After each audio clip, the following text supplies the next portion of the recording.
இடங்களில் பல புலன்கள் இருக்குன்னு சொல்லியிருக்கு. அது சம்பந்தமான கடிதம் அவற்றை மனைவியூடாக ஜனாதிபதி நீதி அமைச்சர்களுக்கு அதிகாரிகளுக்கு அனுப்பினார். அது சம்பந்தமாக ஏதாவது நடவடிக்கை எடுக்கப்படுமா? இந்த வழக்குடன் அந்த வழக்கை இணைப்ப நடவடிக்கை அவர் சுட்டிக்காட்டி மனித புலன்கள் சம்பந்தமான தகவல்களை வெளிப்படுத்தினார். அது சம்பந்தமான சஞ்சீவன்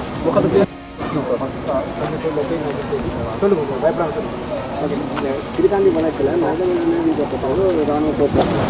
ஒரு ஸ்டேட்மெண்ட் ஒன்று போட்டு கொடுத்துருந்தார். இங்கே வந்து 300 தொடக்கம் 400 வந்து தானே சாட்டுன்னு சொல்லி அப்போ அந்த காலத்தில் சந்திரிகா அந்த காலத்தில் 99ஆம் ஆண்டுங்க இங்கே வந்து திருப்பி ஆய்வு செய்யப்பட்டது. அதில் வந்து 15 எம்பு கூடுதல் வந்து எடுக்கப்பட்டது. அப்போ அதுக்கப்புறம் அந்த வழக்கு கொழும்புல நடந்து அது அப்படியே கிடப்பில் போடப்பட்டது. இப்போவும் அவர் சொல்கிறார் தனக்கு இங்கே நடந்த விஷயங்கள் எல்லாம் தெரியும், தான் ஸ்டேட்மெண்ட் கொடுக்க எல்லாம் தயாராக இருக்குன்னு சொல்லி. ஸோ அதோட සර් මේ සන්ද්‍රික කාලයක එයා කිව්වලු මේ කොඩා නෝසා තියෙනවා කියලා කිව්වා. ඊට පස්සේ ඒ වෙලාවට only 50 විතර ගත්තා. ඊට පස්සේ සර් මේ අවුරුදු ගොඩක් කාලෙට පස්සේ දැන් එයා ආපහු කියලා තියෙනවලු එයා තමයි ඕක දාලා තියෙනවලු more than 300 ඒක එයා දාලා තියෙනවා කියලා ස්ටේට්මන්ට් එක එළියට දාලා තියෙනවා. නෑ ඕක වෙන්නේ මෙහෙමයි. එයා ඔය මුකුත් උසාවිය කිව්වේ නෑ. වර්ධිකාරයා වුණාන් පස්සේ විත්ති කූඩුවේ ඉඳලා කෑ ගහලා ওই ටික කිව්වා. වර්ධිකාරයා වුණාන් පස්සේ ඊට කලින් කිව්වේ නෑ. හැබැයි ඊට පස්සේ එයා ඒක කියන නිසා මම හිතන්නේ අපේ මිසින් ප්‍රසිද්ධ එකේ පුද්ගලිකව අපේ සභාපතිතුමා ගියාගෙන්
கருத்த கண்ணாடியை போட்டாப்ப எங்களுக்கு ஒன்றும் தெரியாதுன்னு நினைக்காதீங்க ஐயா. சரியா? நீங்க கருத்த கண்ணாடியை போட்டாப்ப எங்களுக்கு ஒன்றும் தெரியாது. நீங்க சிரிக்கிறீங்க ஐயா, நீங்க சிரிக்கிறீங்க ஐயா, நீங்க விளையாடுறீங்க ஐயா.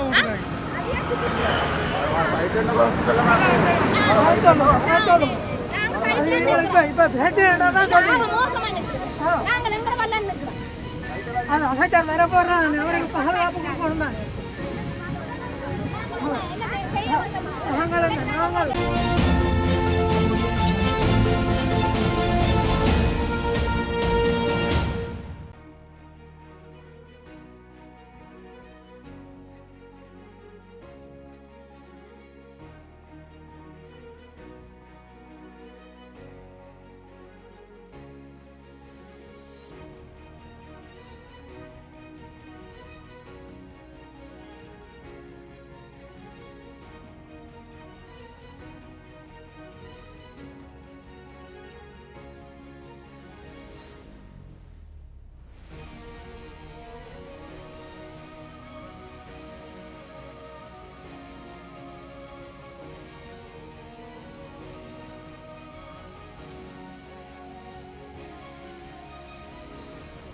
அம்மா எங்கேருந்து வாரீங்க? எத்தனை வயசுமா உங்களுக்கு? எனக்கு இப்போ 84 வயது முடிய போகுது. எந்த இடம் நீங்கள் சொந்த இடம் எது? கிளினிக்கு 6ஆம் வாய்க்கால். உங்களோட வீட்டில் யாரம்மா காணாமல் போனது? போனது மூத்த மகனுக்கு அவர் அந்த ஆச்சிரம சுவாமியார் அவருக்கு சாப்பாடு கொண்டு போகிறோம்ட்டு வன்னேரில் இடம் வந்து போயிருந்தோம். அப்போ சாப்பாடு கொண்டு போயிட்டு கொடுத்துட்டு வரணுமா, நீங்கள் கோயிலில் இருங்க. அன்றைக்கு கும்பாபிஷேகம் நடக்குது. ஐயனார் கோயில் 2002 கும்பாபிஷேகம் நடக்கிற ஆண்டு நான் இருக்கிறேன், கோயிலில் இருக்கிறேன். போன மகன்தான், அது என்ன திரும்பி வரவே இல்லை. எந்த பகுதியில் வச்சு கடத்தப்பட்டு? ஆச்சிரமம் இந்த இது இந்து கல்லூரி இருக்குல்ல, இந்து கல்லூரி ரோட்டில் தான் ஆச்சிரமா, அங்கே தான் சாப்பாடு கொண்டு வந்தோம். அந்த சுவாமிக்கு கொண்டு வந்தவர் தான் அதோட போனவர். எத்தனை வயசில் அவருக்கு 24 வயது. சமஸ்கிருதம் படித்து பூஜை செய்கிறவர், கோயிலுக்கு அவர் பூஜை செய்கிறவர். இப்போ நீங்கள் யாரோட இருக்கிறீர்கள்? நான் ஒரு மகன் இருந்தார், கடைசி மகன். கடைசியும் இந்து கல்லூரி மாணவர் தலைவன். அவர் ஆமை சுட்டுட்டுது அவரை, அமலேஸ்வரன் என்று கேள்விப்படுவீங்க. அவரும் படித்து மாணவர் தலைவனாக இருந்தார். அவரையும் ஆமை சுட்டுட்டுது. இப்போ ஒரு மகன் இருந்தார், அவரும் இப்போ செத்து 6 மாதம் இதோட அவர் தான் இங்கே பார்த்தவர். இப்போ நீங்கள் யாரோட இருக்கிறீங்க? இப்போ பேர பிள்ளைகளுக்கு படிக்குதுகள், அவர்கிட்ட பிள்ளைகள் அதுகளோடு தான் இருக்கிறேன். மருமகள் பேர பிள்ளை ரெண்டு பிள்ளைகள் படிக்குது. ஒரு பிள்ளை கல்யாணம் முடிச்சிருக்கு, பொடியனும் முடிச்சிருக்கு.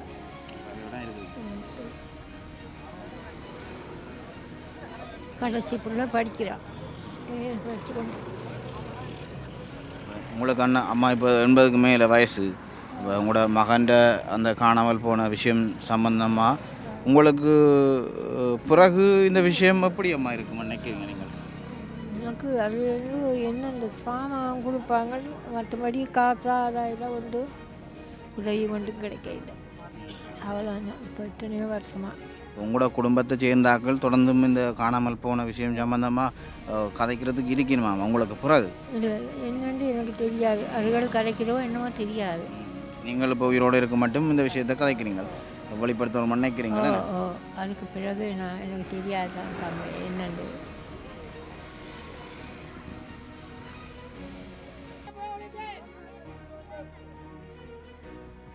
இந்த செம்மணி மனித புதைகுழி விடயம் வருமனவே ஒரு 1-2 மனித எச்சங்களோடு அடையாளப்படுத்தப்பட்டது ஆரம்ப கட்டத்தில். நீங்களும் அந்த தருணத்தில் இணைந்திருந்த நீங்கள் உங்களுடைய ஒரு முயற்சியால் தான் இது இப்போ இலங்கையினுடைய முதல் எண்ணிக்கையிலாக அகழ்ந்தெடுக்கப்பட்டிருக்கக்கூடிய ஒரு செம்மணி மனித புதைகுழி என்றது மாறி இருக்கிறது.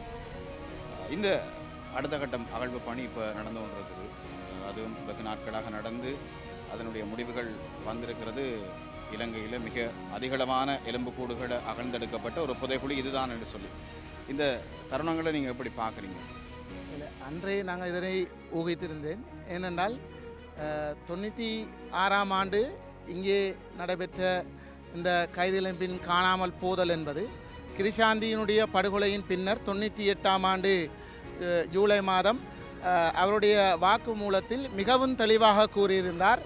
இந்த பகுதியிலே தனக்கு மேலே இருக்கின்ற இராணுவ அதிகாரிகள் 300 தொடக்கம் 400 வரையான இளைஞர் யுவதிகளை சித்திரவதைப்படுத்தப்பட்டு படுகொலை செய்யப்பட்ட பின்னர் தன்னிடம் கொண்டு வந்து ஒப்படைத்து இங்கே புதைக்குமாறு கேட்டுக்கொண்டதாக அவர் கூறியிருந்தார். அன்று அந்த பிரதான சாட்சியை கருத்தில் கொள்ளாது இதனை மூடி மறைப்பதற்காக 99ஆம் ஆண்டு சர்வதேச பிரதிநிதிகளுடைய மேற்பார்வையின் கீழ் பேருக்காக ஒரு அகழ்வினை மேற்கொண்டு அதில் வெறும் 15 உடல்களை மட்டும் எடுத்திருந்தார்கள். அந்த சர்வதேச பிரதிநிதியுடைய மேற்பார்வையின் கீழ் நடைபெற்ற ஒரு நீதி விசாரணையில் கூட 2 உடல்கள் அடையாளம் காணப்பட்டிருந்தன. அரியாலை பகுதியைச் சேர்ந்த சதீஷ் பாபு என்ற 2 இளைஞருடைய உடல்கள் அடையாளம் காணப்பட்டும் இன்றும் வரை அதனுடைய நீதி விசாரணை என்பது சட்டமா அதிபருடைய பரிந்துரைக்காக போடப்பட்டு கிடப்பில் போடப்பட்ட வழக்காக இன்னும் 26 ஆண்டுகள் கழிந்தும் அந்த வழக்கு கிடப்பில் கிடக்கின்றது. இந்த நிலைமையில் சர்வதேச பிரதிநிதிகளுடைய மேற்பார்வை கூட இல்லாமல் இந்த உள்ளக பொறிமுறையின் கீழ் நடக்கின்ற இந்த நீதி விசாரணை என்பது ஒரு எமக்கான நீதியினை தந்துவிட முடியாது. எனவேதான் இன்று நீதியமைச்சர் வருகின்ற போது நாங்கள் மிகவும் தெளிவாக கூறுகின்றோம், சர்வதேச விசாரணை மட்டுமே, சர்வதேச பிரதிநிதிகளுடைய மேற்பார்வை மட்டுமல்ல, சர்வதேச விசாரணை மட்டுமே இதற்கான தீர்வை தரும் என்பதை நாங்கள் ஆணித்தரமாக நம்புகின்றோம். இந்த செம்மணி மனித புதைகுழி விடயத்தில் குறிப்பாக எங்களோட தமிழினம் இது மாத்திரமல்லாமல் இது ஒரு மனித புதைகுழி, ஒரு படுகொலை தொடர்பான ஒரு விடயம்தான். ஏன் நாங்கள் அறிவு ரீதியாக சிந்திப்பதை மறுத்துவிட்டு உணர்வு ரீதியிலான ஒரு போராட்ட வடிவங்களுக்கோ அல்லது உணர்வு ரீதியிலான போராட்டத்துக்கோ தான் அதிகளவான முக்கியத்துவம் கொடுக்குறோம்? அறிவு ரீதியிலான செயற்பாடு எங்களோட தமிழ் தலைமைகளோ அல்லது ஏன் இந்த செம்மணி தொடர்பான விடயங்களை முன்னகர்த்துபவர்களோ அறிவு ரீதியான ஒரு வடிவத்துக்கோ அல்லது ஒரு கட்டமைப்புக்கோ இதுவரையிலே ஏன் வரவில்லை என்ற ஒரு சந்தேகம் இருக்குது. அதுக்கு ஏதாவது தடைகள் இருக்குதா?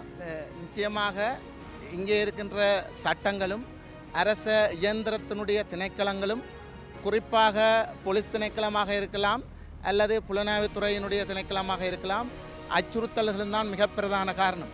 உணர்வினூடாகவே அறிவு சார்ந்து கட்டமைக்கப்படுகின்ற ஒரு விடுதலை சார்ந்த ஒரு செயற்பாடாகத்தான் இங்கே நடைபெற்று கொண்டிருக்கின்ற இந்த போராட்டம். இந்த செம்மணி மனித புதைகுழி என்பது சாதாரண மனித புதைகுழியாக அல்லாமல் தமிழினம் என்பதற்காக மட்டுமே இங்கே இவ்வாறான சித்திரவதைகள், படுகொலைகள் இடம்பெற்றிருக்கின்றன. அதுவும் குறிப்பாக 1 வயதிற்குட்பட்ட குழந்தைகள் ஆடைகள் களையப்பட்டு அவர்கள் படுகொலை செய்யப்பட்டிருக்கின்றார்கள் என்றால் அதற்கு பிரதான காரணம் அவர்களுடைய செயற்பாடு அல்ல. தமிழர் என்ற ஒரே காரணத்துக்காக, தமிழருடைய மரபணுவை வைத்திருக்கின்றார்கள் என்ற ஒரே காரணத்தாகத்தான் இந்த சிறுவர்கள் படுகொலை செய்யப்பட்டு இங்கே புதைக்கப்பட்டிருக்கின்றார்கள். எனவே இதனை அறிவு சார்ந்த ரீதியில் இந்த போராட்ட வடிவத்தை நாங்கள் முன்னெடுத்து கொண்டு செல்கின்றோம்.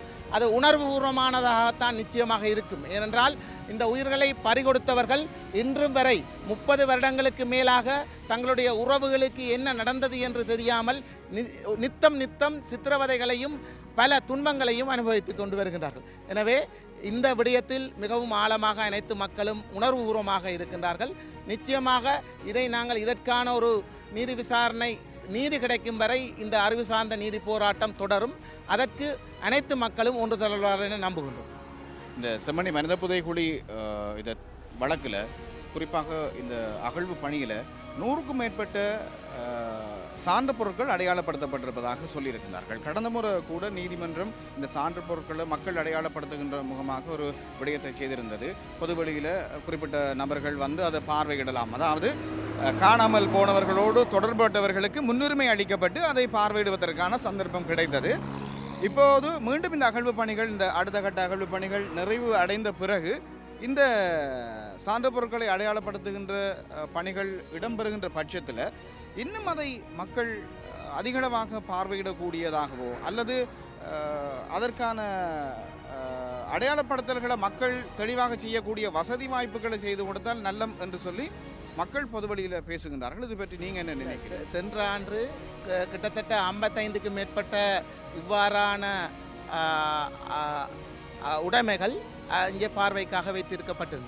ஆனால் துரதிர்ஷ்டவசம் 200 வரையான பொதுமக்களே இங்கே வந்தார்கள். ஏனென்றால் அந்த குறித்த நாளில் சிஏடியினுடைய பிரசனமும் அதனுடைய தலைமை அதிகாரியும் இங்கே வருகின்றிருந்தார்கள். அதனை விட இங்கே கடந்த காலங்களில் நடந்த சம்பவங்கள் பொதுமக்களுக்கு தெரியும்.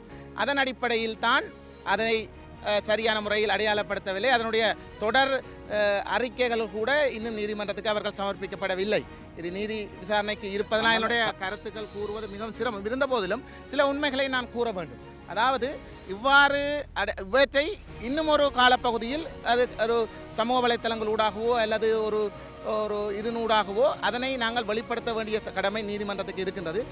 முன்னைய நீதிபதி கூட அதனை வெளிப்படுத்தி மீண்டும் ஒரு தவணையில் இதை வெளிப்படுத்த வேண்டும். அதை புகைப்படங்கள் ஊடாக சர்வதேச ரீதியில் நாங்கள் அதை வெளிப்படுத்துவதன் ஊடாகவே அந்த காலத்தில் இங்கே காணாமல் போன உறவுகள் புலம்பெயர் தேசத்தில் இருந்தாலும் கூட அவர்கள் அதனை அடையாளப்படுத்த முடியும் என்ற ஒரு கருத்தினை தெரிவித்திருந்தார். எனவே அவ்வாறான சம்பவங்கள் இடம்பெற வேண்டும். அதற்கான ஒரு வழிவகைகளை நாங்கள் அனைவரும் சேர்ந்து செய்ய வேண்டும். மேலே நீங்கள் சொன்ன மாதிரி அந்த அடையாளப்படுத்தல் விடயத்தை இந்த மனித புதைகுழியோடு தொடர்பட்ட இடத்துல செய்வதே முதலாவதாக ஒரு பிழையான விடயம் என்று நான் நினைக்கிறேன். ஏனென்றால் அந்த மனித மனங்கள் தானே, எல்லாம் மனித மனங்கள் தானே. அந்த இடம் என்ற ரீதியில் பொதுமக்களுக்கு ஒரு பீதி ஒன்று இருக்கும், ஒரு பயம் ஒன்று இருக்கும். அந்த இடத்துக்கு போகிறது என்பது ஒரு பயமான விஷயமாக இருக்கும். அப்போ அந்த இடத்திலேயே அந்த மனித எச்சங்களை, அகழ்ந்தெடுக்கப்பட்ட சாட்சி பொருட்களை நாங்கள் காட்சிப்படுத்தும் போது அங்கே போகிறதே அவர்களுக்கு ஒரு பிரச்சனையாக இருக்கும். இப்போ அந்த விடயங்களை எல்லாம் எதிர்வருகின்ற காலங்களில் சரி செய்து மக்கள் தெளிவாக அந்த விடயத்தை அடையாளப்படுத்தக்கூடிய இடங்களாக அதை தெரிவு செய்ய வேண்டும் என்றது பலருடைய ஒரு நோக்கம். உண்மையிலே ஒரு பரிசோதனை என்ற முடிவுகள் எல்லாம் ஒரு காலகட்டம் தாண்டி அதனுடைய காலங்கள் போகும். ஆனால் இந்த அடையாள பொருட்களை அடையாளம் கண்டால் இலகுவாக இந்த வழக்கை நகர்த்தி செல்லலாம். அப்போ மிக முக்கியமாக அடையாளப்படுத்தல் என்ற விடயத்திற்கு நீதிமன்றம் முக்கியத்துவம் கொடுக்க வேண்டும் என்பது காணாமலாக்கப்பட்ட உறவுகளுடைய மிகப்பெரிய ஒரு கோரிக்கையாக இருக்கிறது. நிச்சயமாக இந்த கருத்தில் நான் உடன்படுறேன். என்னென்னா, முதலாவது அடையாளப்படுத்தலின் போது உள வைத்தியர் கூட அங்கே இருந்த நிலைமையில் அதை பார்வையிட்ட பல காணாம உறவுகள் பல துன்பங்களை அனுபவித்திருந்தார்கள். அது மிகவும் மனவேதனைக்குரிய விடயம். எனவே நீங்கள் கூறியவாறு அதை இன்னொரு இடத்தில் காட்சிப்படுத்த வேண்டிய தேவைப்பாடுகள் இருக்கின்றன. அத்துடன் இவ்வாறான காட்சிப்படுத்தலின் ஊடாக மட்டும்தான் இருந்த உண்மைகளை நாங்கள் அதை உறுதிப்படுத்துவதனூடாக உண்மைகளை வெளியே கொண்டு வர முடியும் என்றதை நம்புகின்றோம். பொதுமக்களும் அது தொடர்பான தகவலை பெற்று அது நீதிமன்றம் அதனை செய்யும் என நாங்கள் நம்புகின்றோம். இடம்பெறுவதை நாங்கள் எதிர்பார்த்து நிற்கின்றோம்.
வேற எடுத்ததுக்கு இது வரைக்கும் ஏதாவது ஒரு வருத்தம் தெரிவித்தீங்க அதில் இன்னைக்கு ஆய்வு செய்ய வாருங்கள்.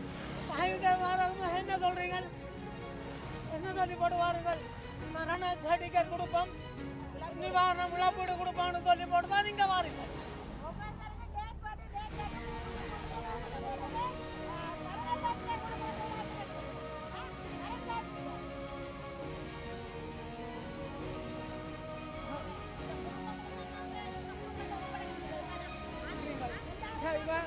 சின்ன வயதுல கணவனை இழந்து விட்டுல உங்க அம்மா எத்தனை பேரை கையில் ஒப்படைச்சவனுங்க.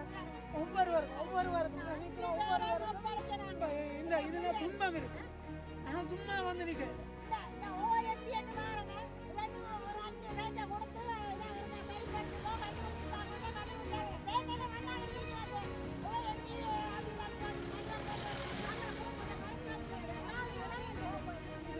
ஒருவராவது வலி இல்லை அவரு சும்மா வந்து நிற்கிறேன். அப்போலாம் வேறுக்கும் வலி இருக்கு. அதே ஆளுகள் அப்படித்தான் தெரியும்.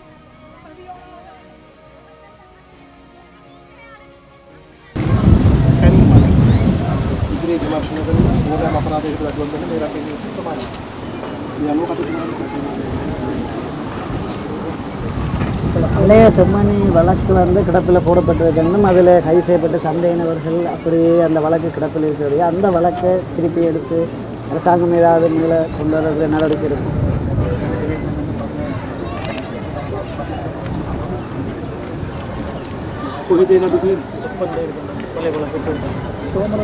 சோமரத்ன ராஜபக்ச அந்த 1999ஆம் ஆண்டு தொடங்கின வழக்கு, 1999ஆம் ஆண்டு தொடங்கின வழக்கு,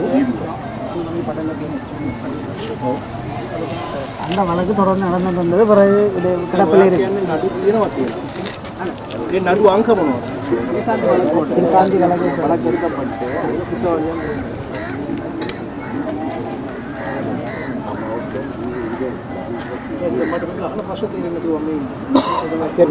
அந்த வழக்கு எடுக்கப்பட்டு கிடப்பில்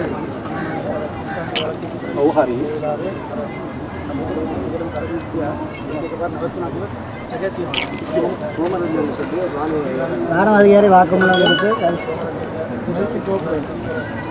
මම දන්නවා කිසම් කුමාරතුමාගේ සෝමරත්න කියන කෙනා වැඩිකාරයා වුණා. දැන් ඒ නඩුව ඉවරයි. යා වැඩිකාරයා වෙලේ නඩුව ඉවරයි. திரிசாந்தி வழக்கு இல்லை, அந்த வழக்கு முடிஞ்சதுக்கு பிறகு அதுக்கு பிறகு 15 வந்து எடுத்திருந்தவங்க சொன்ன வாக்குமூலத்தை வைக்கிறேன். இடங்களில் பல புலன்கள் இருக்குன்னு சொல்லியிருக்கு. அது சம்பந்தமான கடிதம் வந்து அவற்றை மனைவியூடாக ஜனாதிபதி நீதியமைச்சர் அதிகாரிகளுக்கு அனுப்பியிருக்கு. அது சம்பந்தமான ஏதாவது நடவடிக்கை எடுக்கப்படுமா? இந்த வழக்குடன் அந்த வழக்கை இணைப்ப நடவடிக்கை ஏனென்றால் அவர் சுற்றுப்பாட்டி மனிதப்புறவில் சம்பந்தமான தகவல்களை வெளிப்படுத்தி அது சம்பந்தமான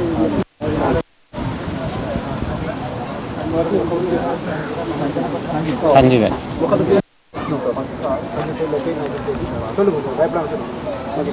திரிசாந்தி வழக்கில் ஒரு ராணுவ ஒரு ஸ்டேட்மெண்ட் ஒன்று போட்டு கொடுத்துருந்தார். இங்கே வந்து 300 தொடக்கம் 400 பேரை வந்து தானே தாட்டன்னு சொல்லி அப்போ அந்த காலத்தில் சந்திரிகா அந்த காலத்தில் 99ஆம் ஆண்டுல இங்கே வந்து அது திருப்பி ஆய்வு செய்யப்பட்டது. அதில் வந்து 15 எலும்புக்கூடுகள் வந்து எடுக்கப்பட்டது. அப்போ அதுக்கப்புறம் அந்த வழக்கு கொழும்புல நடந்து அது அப்படியே கிடப்பில் போடப்பட்டது. இப்போவும் அவர் சொல்கிறார் தனக்கு இங்கே நடந்த விஷயங்கள் எல்லாம் தெரியும், தான் ஸ்டேட்மெண்ட் கொடுக்க எல்லாம் தயாராக இருக்கிறேன்னு சொல்லி. ஸோ அதோட සෝමරන්න සර් එන්නේ සන්ද්‍රික කාලයක එයා කිව්වලු මේ කොඩාන් බෝන්සා තියෙනවා කියලා කිව්වා. ඊට පස්සේ ඒ වෙලාවට only 15 විතර ගත්තා.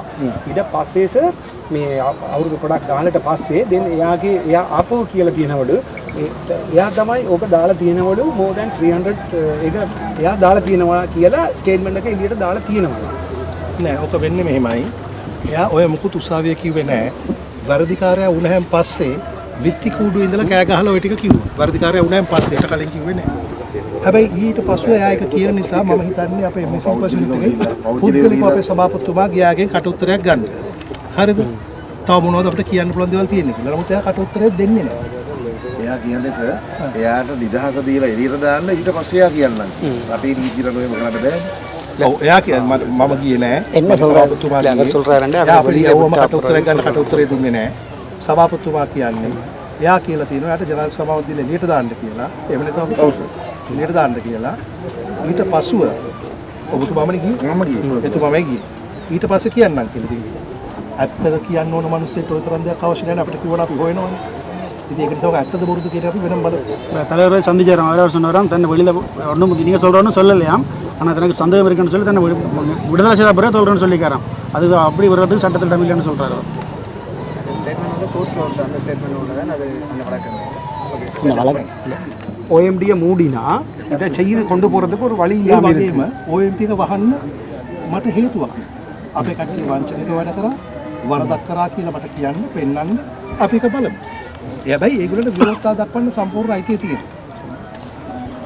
විශ්වාස නැහැ කියලා කියන OMB එකගෙන. ඒ නිසා ඒක ගැන ඔයාලා අදහස් දෙන්න ඕනේ. ඉතින් අපේ අදහස තමයි එහෙම විශ්වාස මෙහෙමනේ. මතක තියාගන්න රටක් ආයතන දුවන්නේ ඒ රටේ එදා දේශපාලනයට ඕන විදියට. හරිද? මේක ඇවිල්ලා OMP ආයතනය හෝ හානිපූර්ව කාර්යාලය හෝ වෙනත් ආයතනයක වරදක් නෙමෙයි. ඔයගොල්ලන්ට මතකයි ගෝඨාභය රාජපක්ෂලා බලයට ආවේ කොහොමද? අපි ආවේ සිංහල ඡන්ද වලින් විතරයි කියලා ජාතිවාදයේ ආගම්වාදයේ වර්ගවාදයේ පැතුරුවා. ඒ කාලේ ආයතන ඒගොල්ල ක්‍රියාවට නගන්න ඉඩ දුන්නේ නැහැ. මිනිස්සු නැහැ, සල්ලි නැහැ. ඒතර එළියේ ඉන්න මිනිස්සුන්ට මොකද්ද තියෙන්නේ? OMP එක වැඩක් නැහැ. ඒ වරදද? නැහැ. ඒ කාලේ තිබුණු දේශපාලන උවමනාව ඒකයි. දැන් අපි ආපු ගමන් මොකද්ද අපි කරේ? අපි 69කට යා පුද්ගලයෝ බඳවගත්ත අලුතෙන් මිලියන 375ක් වෙන් කරා කැබිනට් පේපර් එකක් දාලා 11000ක් ෆැමිලි බලන්න පුද්ගලයෝ 75ක් අරගෙන මිලියන 375ක් මේ චෙම්මනියකට අපි දැන් වියදම් කරලා තියෙන්නේ අටුප ගානේ ලක්ෂ 192කට එහා. හරි.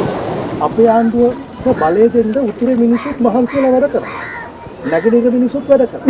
ඒක නිසා මම හැමෝගෙම ඉල්ලා හිටිනවා ඕගොල්ලෝ පර්ණේවෙන් මේ ආයතන මනින්න නැතුව අපේ ආණ්ඩුවත් එක්ක වැඩ කරන විදිහ මනලා කියන්න වැරදිද කියලා. என்னட்டு சொன்னா பழைய கோத்தபாய அரசாங்கம் இருக்கேக்குள்ள அவங்க அந்த OMB உண்மையா அங்க வேலை செய்யற OMD ஆக்கள்ல பிழை இல்லைன்னு சார் சொல்றார். ஏன்னு சொன்னா அந்த நேரத்தில் OMDயை மட்டும் உருவாக்கி போட்டு அவைக்குரிய காசை கொடுக்கல, அவைக்குரிய வசதியை கொடுக்கல. அதால OMDயை பிழையா கதைக்கக்கூடிய ஒரு சூழ்நிலையை உருவாக்கி இருக்கிறாங்க. ஆனா உண்மையா வந்து என்னன்னு சொன்னா අපිට හංගන්න ඕන නම් මෙතන රැඩ්ඩොකරට මම හෙන්න ඕනේ. මම කොළඹට වෙලා ඉන්නවා. ඔයගොල්ලෝ ප්‍රශ්න උත්තර දෙන්න ඕනත් නැහැ. இந்த நேரத்தில் எங்களோட கவர்மெண்ட்டில் அதாவது சேருட கவர்மெண்ட்டில் ஏதாவது இப்படி பிரச்சனை இருக்குமென்னு சொன்னால் நீங்கள் கேட்கலாம். அதை பழைய இதை வச்சு கேட்க வேண்டாம். இப்போ உங்களுக்கு என்ன தேவை? OMDக்கு உரிய பிரச்சனை இருக்கா, காசு தேவையா, அலோகேஷன் இருக்கா, சகலதையும் சார் செய்கிறாருன்னு சொல்கிறார். சார் கொழும்புலான் இருக்கிறார். என்ன வேணுமென்றாலும் எப்போ வேணுமென்றாலும் கேட்கலாம். அதுக்கு தான் பக்கபலமாக இருந்து இந்த விசாரணையை கொண்டு போகணும்னு சொல்கிறேன். செம்மணியாக்களில் பிரதானமான கோரிக்கையாக இருக்கிறது இழப்பீடுகளோ இதுவும் வேண்டாம், தங்களுக்கான உறவுகளுக்கான நீதி தான் வேணும்.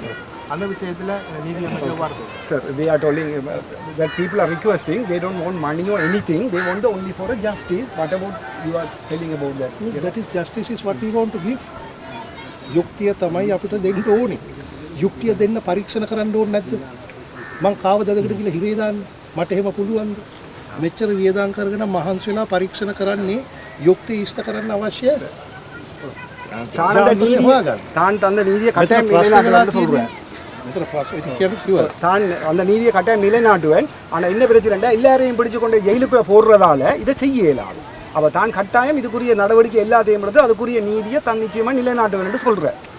ඇත්තටම ප්‍රශ්න වෙලා තියෙන්නේ මේ මිනිස්සුන්ගේ නෙමෙයි.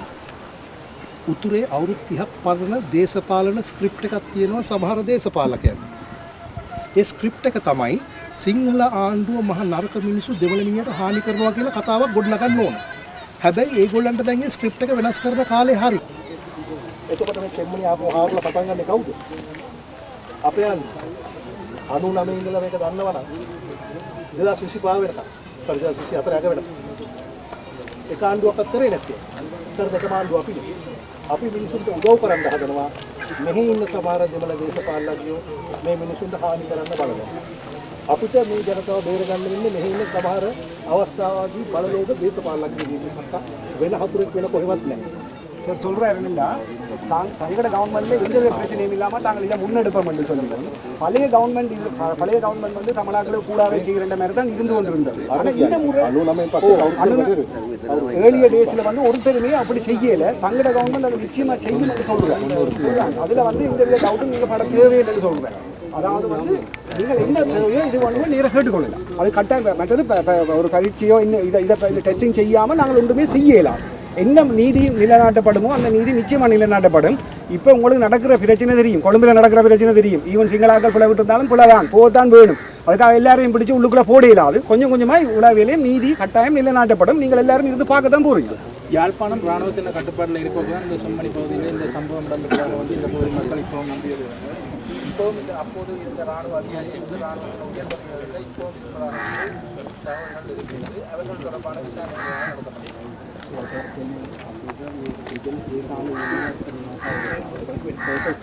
high quality, high rank forces තාම ඉන්නවලු රජේ. තාම ඉන්නේ මේ forces එක ඉන්නවා. ඒකට මොකක් කරේ action එක කට්ටද තාම මෙහෙමයි අපිට ආණ්ඩුවකට ඇවිල්ලා ඔක්කොම රජයේ සේවය අස් කරන්න බෑනේ. අපිට කරන්න වෙන්නේ ඒගොල්ලෝ වරදක් කළා නේද? ඒකට සාක්ෂි වල වරද ඔක්කොම කරා පස්සේ ඒකට බදුවක් කරන්නේ. ඔව් අපි ඒගොල්ලෝ මොකද ඒවස් කළා. අලවුරුවා නමක් එක්ක අපිට කියනවා. உங்களுக்கு ஆதாரம் உங்களுக்கு ஆதாரம் எல்லாரும் ஓவராலாக நீங்கள் அதர் பிள்ளை செய்திருந்தா இதர் பிள்ளை செய்திருக்காங்கன்னு சொல்லாமல் ஒரு ராணுவ உயர் அதிகாரிகளாக பிள்ளை செய்திருந்தா ஒரு கோர்ட்டுக்கு தேவை இல்லை, அதுக்குரிய ஆதாரம் தேவை. அந்த ஆதாரத்தை நீங்கள் சப்மிட் பண்ணிருக்கீங்களா நான் அதை முன்னெடுத்து அந்த அதை கொண்டு போய் அது சரியான விசாரணை தான் செய்வது என்று புரியாது. இல்லை அந்த சந்தேகத்துக்குரிய மூல காரணம் என்னன்னு சொல்லுங்கள். ராணுவம் இருந்திருக்கு. 2001ஆம் ஆண்டு காலப்பகுதி வரைக்கும் ராணுவம் இதுக்கு இருந்திருக்கு. அதே நேரத்தில் ராணுவ சோதனை சாவடி வந்து பக்கத்தில் இதுக்கு இருந்திருக்கு. அதை விட சித்திரவதை முகாம் இந்த நீங்கள் பார்த்து கொண்டு போகிற அந்த கோயில் தான் ராணுவத்தின் சித்திரவதை முகாமாக வெளிப்படையாக இயங்கினது. அங்கே கொல்லப்பட்ட எங்களோட தமிழ் இளைஞர்கள் தான் இதுக்கு புதைச்சிருக்கிடுமா என்ற ஒரு சந்தேகம் வந்து மக்கள் மத்தியில் இருக்குது. அதால தான் இந்த இராணுவத்துக்கும் இதுக்கும் தொடர்பு என்ற அந்த பேச்சு வர்றதுக்கு காரணம். They are doubting already some people killed and they may beat it. But நாங்கள் சார் என்ன சொல்கிறாருண்டா உங்களுக்கு